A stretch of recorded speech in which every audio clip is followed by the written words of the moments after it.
If you don't vote for Joe Biden and the Democrats, it's going to be the end of the world. This is probably a lecture that you've got. I certainly have got it from liberal friends over the last 8 months who are concerned that our anger over the genocide in Gaza, which is being sponsored by our government, is somehow blinding us to what is at stake in the next American presidential election. This could not be further from the truth. My generation knows what's at stake more than any other, and we've proven this for over 10 years. See, in 2011, young people stormed Wall Street, and the Occupy movement demanded accountability for the massive government bailouts that went to industries that failed.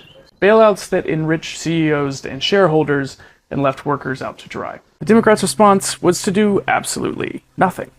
In 2016, Bernie Sanders captured a lot of that youthful energy in his campaign for the presidency, and Democrats responded by doing everything they possibly could to keep him from having a shot at the Democratic nomination and thus the White House. This single act may have, in and of itself, been single-handedly responsible for getting Donald Trump into the White House in the first place. Nevertheless, once that happened, young people campaigned very hard for Joe Biden to replace him in 2020. And 4 years ago, we handed Joe Biden the win over Donald Trump, and then watched as the Democrats got back into power and continued most of the policies that the Republicans had while failing to protect any of the things that they had campaigned on. On top of this, they have decided to help prosecute the most well-documented genocide of our lifetime so far.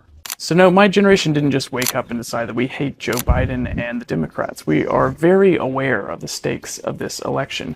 We are also very tired of being ignored and only being courted by the Democratic Party when they need us to hand them another dub. This is why people are saying they're not going to vote for Joe Biden. It's a threat. Young people are ready to make everyone else feel a little bit of the desperation that we have been subject to in the past decades, with fewer prospects and less opportunity than any previous American generation, spinning around on a burning planet, while the people older and richer than us spend our tax dollars to prosecute a genocide. That's why we're angry.